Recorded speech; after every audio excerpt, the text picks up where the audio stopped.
This episode is brought to you by CoolStuffInc.com, the #1 seller of games and gaming accessories. And GatheringMagic.com, the #1 resource for Magic the Gathering news and articles. Hi, my name is Mike, and this is my Damia Sage of Stone deck.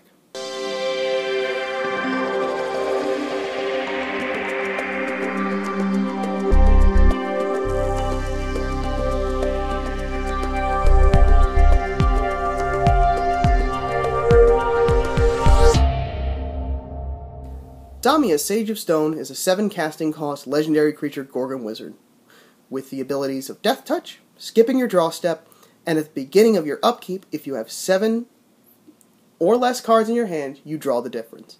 Meaning that if you have 1 card in hand, you draw 6 cards. Now, while this is kind of a generic ability and doesn't lend itself at first glance to be a particular archetype, I'm going to use that ability of refilling my hand to consistently drop land cards, and to use and abuse the landfall ability from the Zendikar block. So to begin, we'll start off with the lands, the real meat and bones of the deck. Bojuka Bog, great for taking out any Reanimator, Graveyard Abuse type deck. Always good to have. Homeward Path, people like to take Damia quite often. I want to make sure that I get her back. Cavern of Souls, making sure that I have Damia or any other creature that I particularly want to make sure hits, goes uncountered. Thawing Glacier, a real workhorse in the deck, especially for landfall stuff. Really helps out filter out the basic lands in the deck, and to help just add landfall triggers onto the stack. We'll see how this guy is going to be a real workhorse in the deck. Alchemist Refuge, fantastic for when people decide to kill Damia before my upkeep, and I want to flash her back in, or anything else that I want to empty out of my hand, so I can get the maximum amount of draw. Boseiju, make sure my instants and sorceries go unhindered, untucked, unfettered. Oran-Rief the Vastwood, there's quite a number of token-generating creatures in the deck, so I want to make sure that they get a little bit more power and toughness to them, so that way things like Massacre Worm or those other, minus type abilities don't immediately kill them, and swing for a little bit more. Okina, help pump either Damia or a couple of the other legendary creatures to just get in a little bit more damage. Shizo, making a target legendary have fear is great for just sneaking in for people that aren't expecting it or aren't playing black or artifact creatures. Tainted Wood, just mana fixing. Same with Overgrown Tomb, Breeding Pool, and then we've got the fetch lands, which are absolutely fantastic for a landfall sub-theme, because you get the land drop off of this guy, and then the land that they go get. So we got the Catacombs, Terramorphic Expanse, and Evolving Wilds. And then your basic land choices, we've got 5 islands,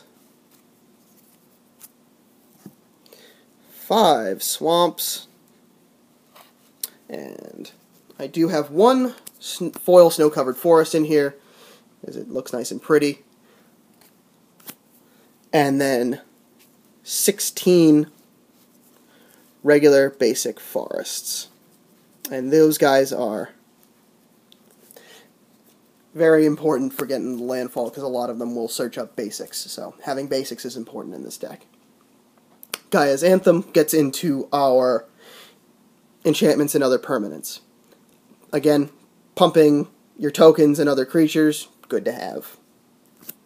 Tainted AEther, I don't particularly like playing this all too often, but it really helps those people that like dropping Avenger of Zendikar or any of the ridiculous amount of token generation, keeping them from either a ridiculous amount of tokens or mana to play anything else after that.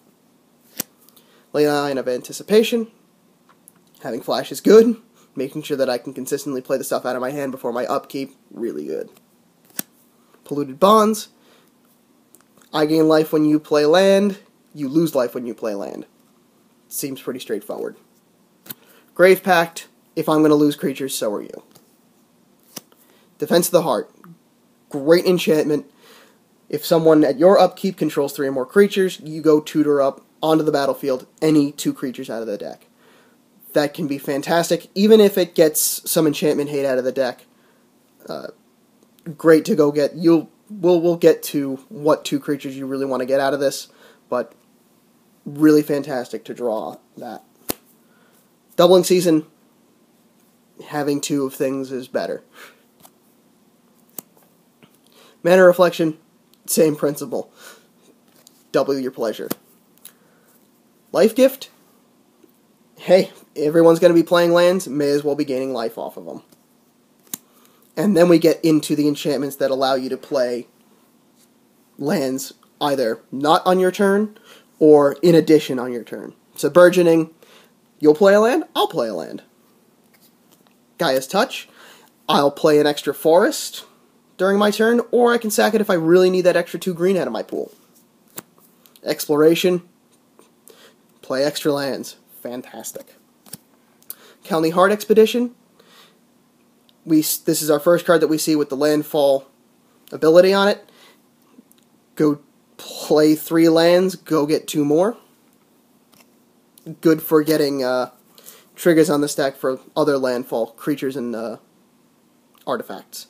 Vernal Bloom, more mana is good, and while it does help out some of the other people playing green, it helps you out more. Rites of Flourishing, again, helps out other people, but helps you drop extra land. And then we get into the instants and sorceries. Reap and Sow can be land destruction if you want.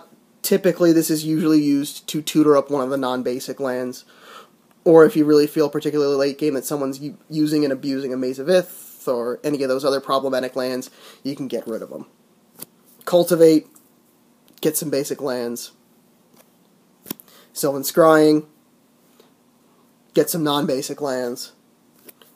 Boundless Realms, I haven't gotten to play this one yet, so I'm still kind of playtesting it out, but seems pretty good if I can get to turn 7 to drop this and just get all of the land cards out of the deck. Collective Voyage, I'm finding it a little bit harder for people to pay into this earlier in the game, but it's still in there as a good means of getting out a whole bunch of basic lands and accelerating the game quickly. Light from the Loam, getting 3 land cards that got hated out, fantastic. Clear the Land. This is a little bit of my secret tech out of the deck that I don't see a whole lot of people playing. While it does hurt you from exiling any of the non-land cards out of the mill, it'll still get the lands, which is what's more important to you. And 9 times out of 10 when this card is played, you're going to get a lot of good stuff out of the other people's decks in the exile zone where that's never coming back. Genesis Wave, if I really needed a kill spell, that's it. Something to just get the rest of the deck out and just win. Naturalize, get rid of problem artifacts or enchantments. Doomblade, get rid of problematic non-black creatures. Krosan Grip, make sure that there's no way that it's going to get countered, kill top, kill other problematic stuff. Constant Mists, fantastic, fantastic card.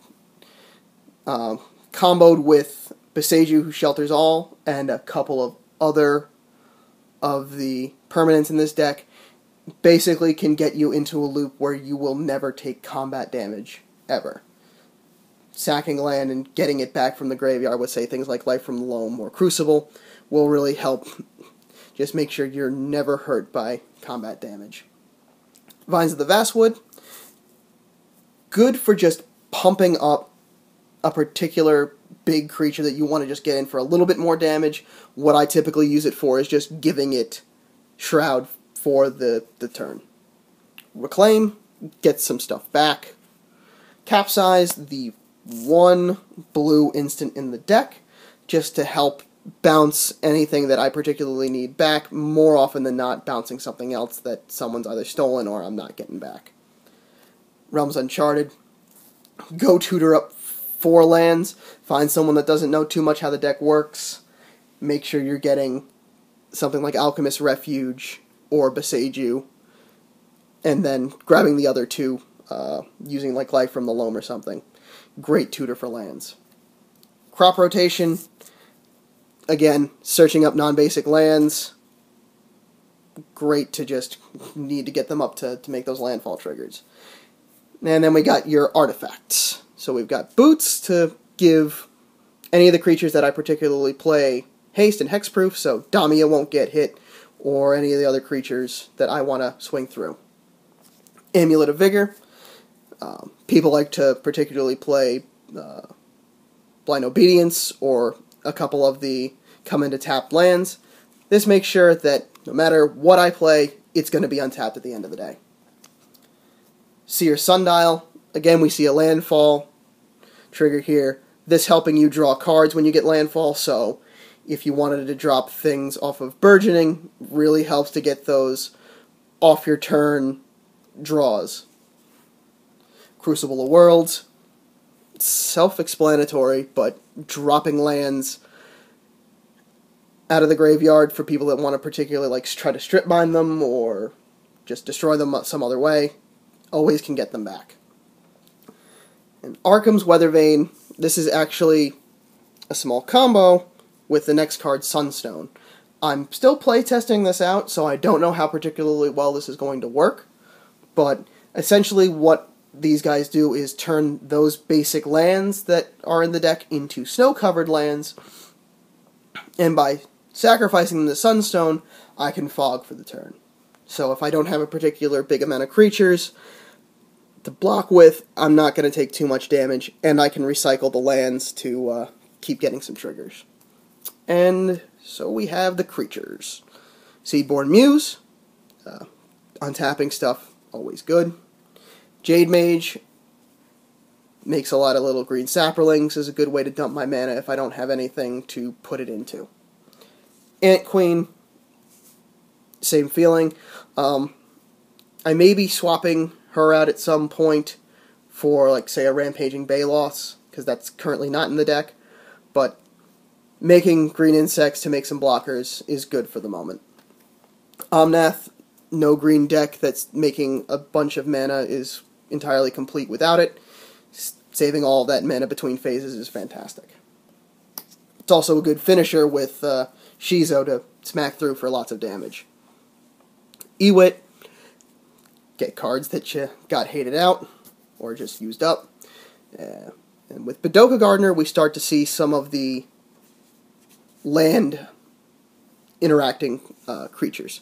So he helps you drop an extra land every turn, and then when he flips, you can turn, you can make an XX elemental, where X is the amount of lands. So by the end of the game, you've potentially got a 42/42. Azusa, drop 2 extra lands. Love her. Sakura Tribe Elder, really good early game to just get that extra landfall, or even really in the late game, just extra land, good. Sylvan Safekeeper, fantastic for those people that like to do all that instant speed shenanigans. Sack land, give him Shroud until the end of turn. You'll end up getting the lands back one way or the other, so he's really good workhorse. Vinelasher Kudzu, really good early game because you're going to keep consistently dropping lands, and most people tend to forget that he keeps just getting bigger and bigger and bigger for each land you drop. Veteran Explorer, get any 2 basic lands into play untapped. Really good early ramp if you can get him killed. Oracle of Moldiah, play extra lands if it's on the top, especially if you've just emptied out your hand with Damia, getting a couple of extra landfall triggers from playing that off of her, fantastic. Brazen Gladeheart, we start seeing now the actual landfall creatures of the deck. So, 2 life every land that you drop, you'll be gaining back any life. A lot of the people that will hate on you, you'll get them back with this. Dropping 5 or 6 lands in a turn, you'll make up a lot of damage pretty easily. Stone Cedar. She's really good at interacting with the lands that you like to, those non-basic lands that you like to use quite a lot, like being able to tap Shizo twice to give 2 creatures fear, or Oran-Rief to give any of the green creatures that entered 2 +1/+1 counters. It's good to use her and abuse her if you can get her out and make sure that you're using her ability consistently. Groundskeeper, good way of recurring out those basic land cards that you may have sacrificed to, say, Constant Mists or something else in the deck, or someone just milled you out of, you can still get them back. Lotus Cobra, really good early drop to ramp up a little bit of extra land, and adding more to the pool, especially with Omnath out, just keeps getting better and better. And then your big 2 guys, as we get to the end of the big 3 guys as we get to the end of the deck. Avenger of Zendikar, pretty obvious in a green landfall deck that you want to drop lands, get lots of little green sapperlings, or in this case plants, and just keep making them bigger and bigger. Royal Elemental, relatively new addition for me, since I don't typically like playing the creature steel. But this has come out a couple of times where you've used either Collective Voyage or quite a number of the sack lands to just take the most problematic things and either get rid of them one way or another. And more often than not, this will draw the hate to get out some of the creature removal rather than pushing it to Damia. And last but not least, the all-star of the deck, Obnixilis the Fallen. Landfall, that when land enters the battlefield, player loses 3 life of your choice, and you put 3 +1/+1s on him. So he gets ridiculously huge, ridiculously quick. At maximum efficiency, the deck can drop on your own turn 7 lands, not counting any of the Thawing Glacier, sack land, or any of the other abilities to cheat other lands into play quicker. So this guy can consistently, when he hits, become something like a 30/30, especially with things like Doubling Season and Mana Reflections. It's really easy to get him nice and big and fat, and then swing in with Shizo, so only black and artifact stuff is going to get in his way. So things like Boundless Realms and Collective Voyage are his best friend. Thanks for watching. Please make sure to subscribe and favorite.